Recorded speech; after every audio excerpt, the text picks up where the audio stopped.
تخيل معايا موقف ده. صاحبك بيكلمك وبيقول لك يلا نخرج بكرة نتغدى مع بعض، وانت في لحظتها بتحس براحة غريبة لما تقول له أنا آسف يا صاحبي بس أنا مشغول شوية، وبتقفل التليفون وتحس إن وزن تقيل اتشال من على كتفك.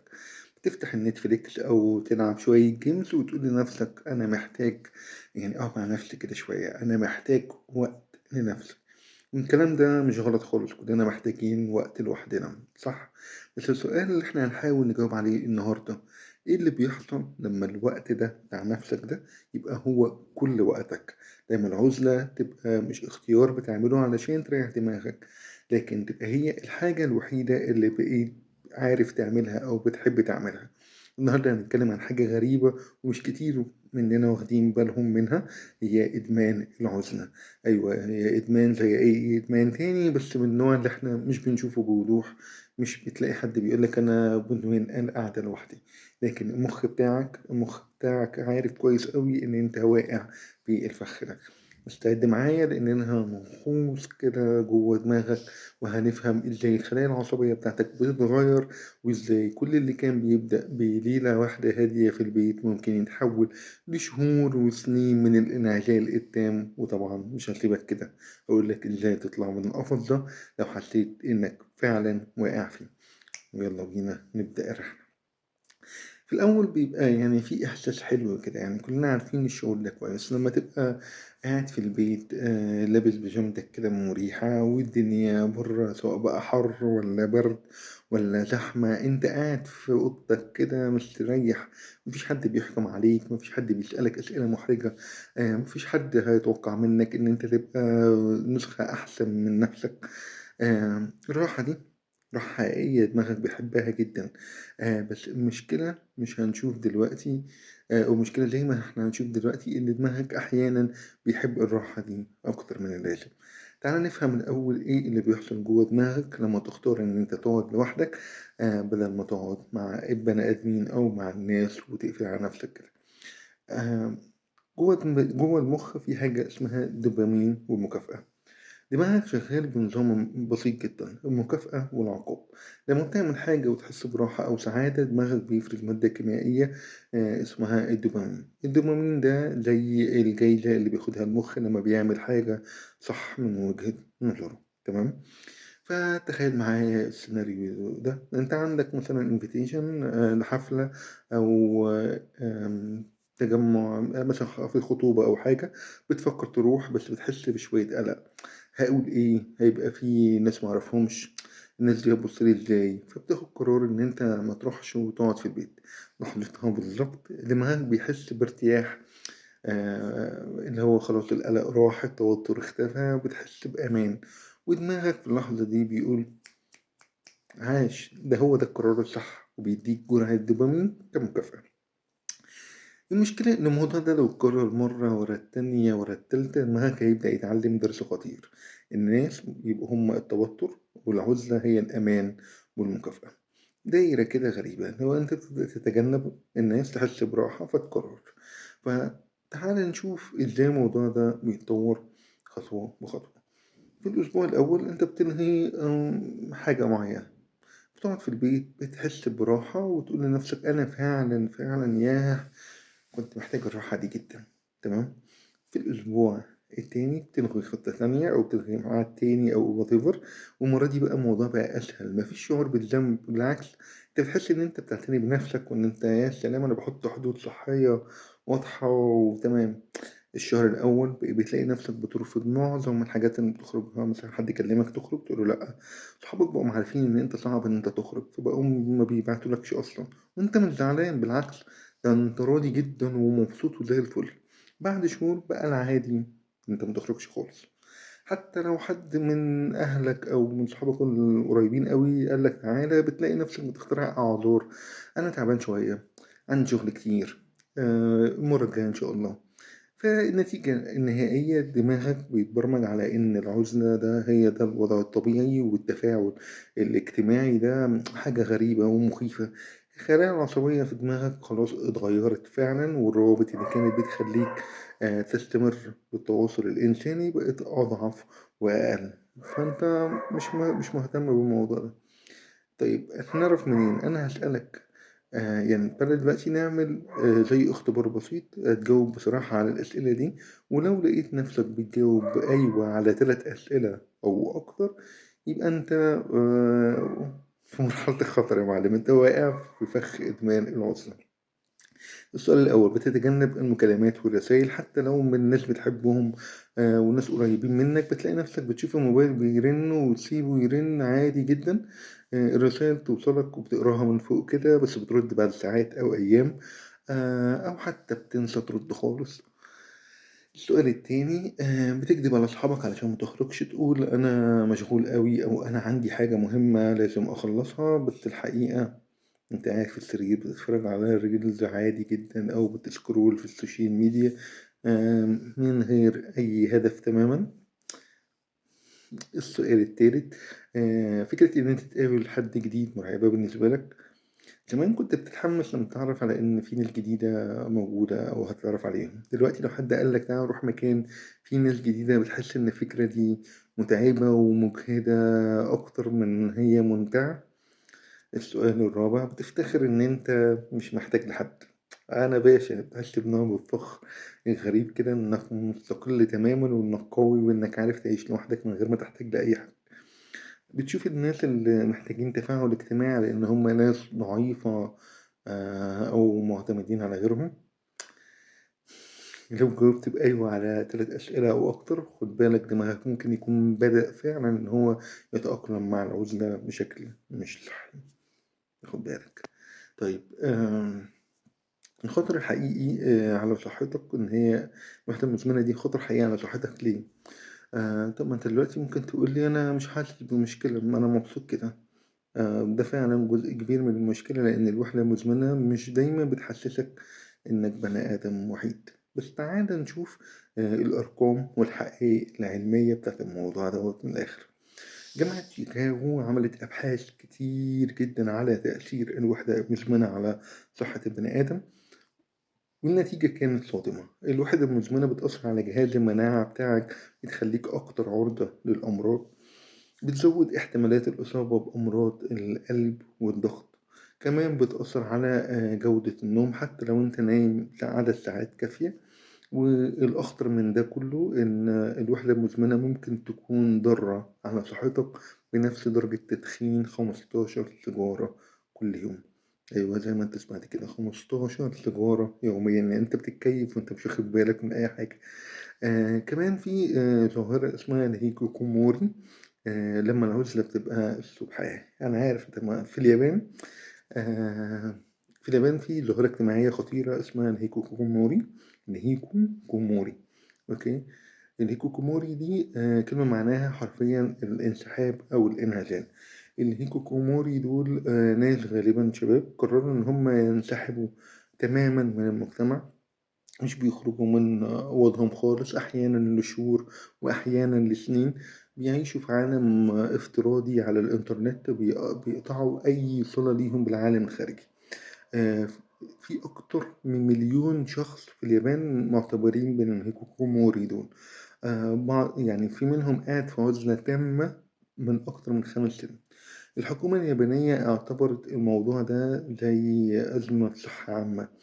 والمشكلة مش بس في اليابان على فكرة، بعد كورونا في ظاهرة، الظاهرة دي بدأت تنتشر في دول كتير جدًا. في أمريكا مثلًا اتعمل استطلاع رأي على الشباب بعد كورونا، اكتشفوا إن 61% من الشباب بيحسوا بوحدة شديدة، وإن نسبة كبيرة منهم بقوا بيفضّلوا إن هم يتفاعلوا تفاعل افتراضي على التفاعل الحقيقي، فدي كارثة في حد ذاتها يعني. آآ طيب تعالَ نتخيّل الموضوع بشكل تاني. تخيّل كده إن أنت عندك قفص كبير ومريح فيه كل حاجة أنت محتاجها، أكل، شرب، سرير مريح، نت، تلفزيون، كل حاجة في الأول. أنت دخلت القفص ده علشان تريّح شوية، بس مع الوقت بدأت تلاحظ حاجة غريبة. العالم برّه القفص ده بقى شكله غريب، بقى شكله مخيف. الناس بقوا يبانوا إن هُم بيعملوا دوشة كتيرة أوي، النور برّه بقى منوّر أوي أكتر من اللازم، حتى أصوات الشارع بقت مزعجة، كل ما تفكر تخرج بتحس بقلق وتوتر، فبترجع تاني جوه القفص بتاعك ده، المكان الوحيد اللي انت بتحس فيه بأمان.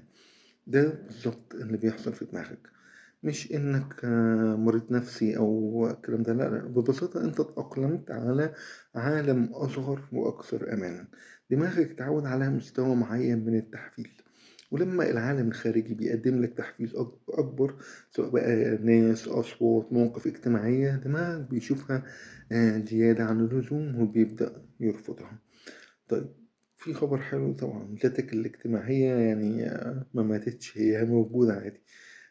دلوقتي بعد الكلام ده كله المخيف ده، تعالَ نتكلم عن الأخبار الحلوة. صدّقني هي أخبار حلوة فعلًا. ذاتك الاجتماعية، الشخص اللي كان بيحب يطلع ويتكلم مع الناس ويضحك ويعمل صداقات، الشخص ده موجود عادي جدًا، بس هو نايم، أو بالأصح متجمد زي الدب لمّا بيدخل في السبات الشتوي، مش ميت بس محتاج حد يصحّيه يعني بطريقة صح. والخبر الأحلى، دماغك عندها قدرة مذهلة جدًا على إعادة البرمجة مرة تانية، والعلماء بيسموا ده المرونة العصبية، يعني دماغك قادر إن هو يغيّر الروابط بين الخلايا العصبية ويبني روابط جديدة في أي سن عادي جدًا كأن ما فيش أي حاجة حصلت. آآ، ففي رحلة عودة نعرف نرجع خطوة بخطوة. طيب، آآ لو أنت دلوقتي حاسس إن أنت فعلًا واقع في فخ العُزلة ده، إزاي تبدأ ترجع للعالم من غير ما تحس إن أنت بترمي نفسك في البحر وأنت ما بتعرفش تعوم؟ القاعدة الذهبية: ابدأ بحاجة صغيرة جدًا، جدًا. ما تفكرش إن أنت لازم تعمل حفلة كبيرة أو تروح مؤتمر فيه 500 واحد علشان تكسر العُزلة، على فكرة ده هيخوّفك أكتر ويخلّيك ترجع للقفص بتاعك بسرعة. ببساطة شديدة جدًا، أول خطوة تعملها أنت تعمل تفاعلات صغيرة بشكل متناهي الصغر، ابدأ بحاجات بسيطة جدًا، حاجات ما تاخدش منك مجهود كبير.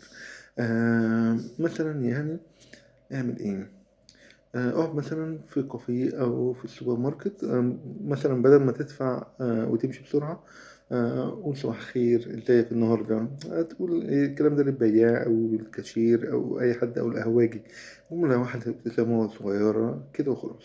مع الجيران، لو أنت شُفت جارك في السلم أو في الشارع قُل له إزيك عامل إيه، حتى لو الرد هيبقى الحمد لله وأنت ومش هتكمّل كلام مش مشكلة، أنت عملت يعني خطوة بسيطة كده. وده حاجة كافية جدًا. في الشارع اتبرّع بجنيه لواحد محتاج، شحات مثلًا ادّي له جنيه، أو اسأل على حد الشارع ده فين حتى لو أنت عارفه. الفكرة إن أنت تخلّي دماغك يفتكر إن في تفاعل مع البشر، والتفاعل ده مش حاجة خطر. الهدف بس مش إنك أنت تعمل صداقات بشكل عام، الهدف إن أنت تفكّر دماغك إن الناس دول مش عدو ولا حاجة. الخطوة التانية إن أنت لازم تتواجد بدون ما تتفاعل. المرحلة دي مهمة جدًا، كتير من البرامج بتاعة إعادة التأهيل في اليابان بتبدأ بيها، فكرة إن أنت تروح مكان فيه ناس بس من غير ما يبقى عليك ضغط إنك لازم تتكلم أو تتفاعل. روح اقعد مثلًا في كافيه مثلًا، خُد اللابتوب بتاعك أو كتاب واقعد ساعة أو ساعتين، مش لازم تتكلم مع حد. بس وجودك في المكان ده وسط الناس ده في حد ذاته يعني زي تمرين للدماغ. اتمشى في الشارع، بس ما تمشيش لوحدك في شارع فاضية يعني، اختار مكان فيه ناس بتمشي زيك، دماغك هيبدأ يتعود على الأصوات، الحركة، وجود بني آدمين حواليك بشكل ما.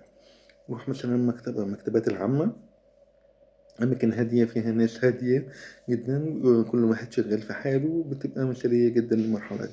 في اليابان عملوا silent coffee اللي هي مقاهي صامتة يعني، مخصصة للناس اللي هي عايزة تتواجد وسط الناس بس من غير ما تتكلم. في كمان مجموعة هوايات خاصة يعني زي مجموعة الرسم مثلًا أو القراية، كل واحد بيعمل حاجته بس في نفس المكان مع ناس تانية. في نقطة مهمة، أنت مجرد ما تتواجد في نفس المكان مع بشر تانيين حتى لو مفيش كلام، ده في حد ذاته إنجاز كبير جدًا في رحلة العودة. تالت خطوة، أنت محتاج تبني روتين اجتماعي خفيف. بعد ما تتعود على التفاعلات الصغيرة دي وإن أنت تتواجد وسط الناس، ابدأ فكر في روتين خفيف فيه تفاعل أكبر شوية.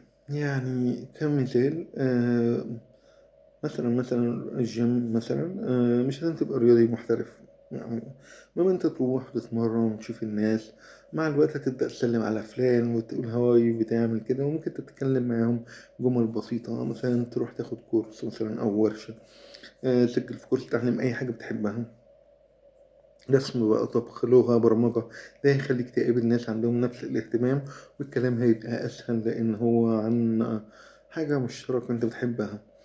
مثلًا ممكن تتطوّع لو في جمعية خيرية أو حاجة جنبك يعني حاول تشترك في التطوّع بيخلّيك تحس بقيمتك يعني ويخلّيك تتفاعل مع الناس في سياق إيجابي. مهم جدًا لو أنت حسّيت بضغط أو قلق ما تضغطش على نَفْسك وارجع خطوة لورا عادي، خُد نَفَس وحاول مرّة تانية، يوم تاني. رحلة العودة يعني مش سباق، أنت ممكن تعملها على وقت طويل، أنت في الأول وفي الآخر مش بتنافس حد.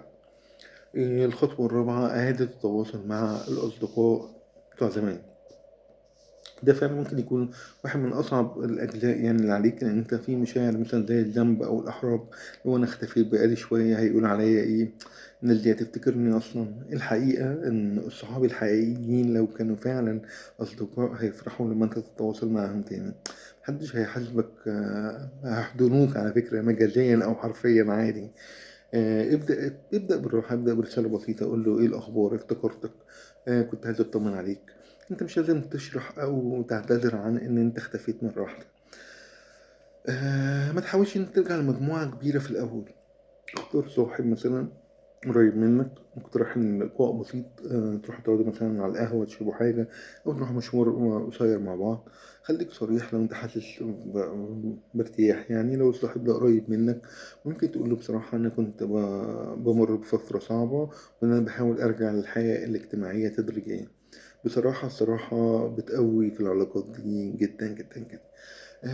كمان شوية نصايح كده إضافية مهمة جدًا. آمم، يعني إيه، خلّيك ما تتفائلش أوي، مش كل المحاولة هتنجح 100%، ممكن تحاول تخرج ما تقدرش تكمّل، ترجع البيت بدري، ده عادي جدًا. المهم إنك حاولت، في المرّة اللي جاية الدنيا هتكون أسهل. تاني حاجة تجنب السوشيال ميديا الوهمية. السوشيال ميديا بتدّيك إحساس كاذب بالتواصل، أنت بتشوف حياة الناس، بتعلّق، بتعمل لايك، بس ده مش تواصل حقيقي، دماغك عارف الفرق حتى لو أنت مش واخد بالك. تمام. 3 ما اطلب مساعدة لو أنت حاسس إن أنت محتاج مساعدة حد متخصص أو موضوع أكبر منّك، أو إن في اكتئاب أو قلق، ما تخافش إن أنت تطلب مساعدة. التحدث مع إن أنت تتكلم مع مثلًا أخصائي نفسي مش حاجة عيب ولا ضعف، ده ذكاء وشجاعة كبيرة جدًا على فكرة. في النهاية العُزلة يعني علاج والّا سِم. زي ما قُلنا في البداية إن أنت تقعد لوحدك مش حاجة وحشة، كلنا محتاجين وقت نشحن فيه بطارياتنا، نفكّر، نرتّب أفكارنا، نريّح دماغنا من الضغوط الاجتماعية، ولكن في فرق كبير جدًا ما بين إن أنا باختار أقعد لوحدي علشان أرتاح وده صحّي جدًا، أو أنا مضطر أقعد لوحدي لإني مش قادر أواجه العالم برّه، ده إدمان. إنما العُزلة بتتحوّل من اختيار لضرورة لمّا أنت تبقى قاعد في القفص بتاعك بيبقى أكتر أمان من أي محاولة للتواصل الإنساني الحقيقي، ساعتها أنت دخلت في دايرة خطيرة. بس تفتكر حاجة مهمة جدًا، أنت مش لوحدك عمومًا في المشكلة دي، في ملايين من البشر حوالين العالم بيمرّوا بنفس التجربة، زي ما قدروا إن هم يطلعوا من القفص ده، أنت كمان بإذن الله هتقدر عادي جدًا، ما فيش أي مشكلة. هاسألك بس سؤال أخير، هو مين الغلطان؟ آآ سؤال فلسفي كده معلش، هل أنت إدمان العُزلة دي مشكلة فينا إحنا والّا في المجتمع هو اللي غلطان؟ يعني هل إحنا مرضى لإن إحنا بنفضّل إن إحنا نقعد لوحدنا والّا المجتمع الحديث هو اللي بقى مُرهق جدًا متطلِّب يعني تواصل اجتماعي مستمر بشكل مُبالغ فيه؟ فكّر كده يعني السوشيال ميديا دي خلّتنا متصلين 24 ساعة، في ال24 ساعة 7 أيام في الأسبوع في نفس الوقت أكتر من أي حاجة. الثقافة الإنتاجية المستمرة بتخلّينا نحس بالذنب لو ضيّعنا وقت في أي تواصل بشري. العالم بقى أسرع وصوته أعلى وأكثر تحفيز. يعني من 50 سنة ما كانش في الكلام ده. يمكن جزء من المشكلة فعلًا في المجتمع نفسه، بس في النهاية سواء كان الغلط فينا أو في المجتمع الحل في إيدينا إحنا. إحنا اللي نقدر نعيد إن إحنا نضبط علاقاتنا بالعُزلة دي، نخلّيها أداة صحية مش سجن. طوّلت أوي أنا عارف، يا رب تكون استفدت من الفيديو ده وتكون عرفت أكتر عن نَفْسك وعن دماغك، وتفتكر ذاتك الاجتماعية مش يعني لسه عايشة، هي بس مستنياك تصحّيها وتبدأ واحدة، واحدة، خطوة، خطوة، هترجع تاني بإذن الله. ولو عايز تشارك تجربتك الشخصية مع العُزلة أو الطرق اللي ساعدتك ترجع للحياة الاجتماعية، اكتبها لنا في الكومنتات ضروري جدًا، ممكن تكون إلهام لحد تاني. أشوفك على خير في فيديو جديد. السلام عليكم.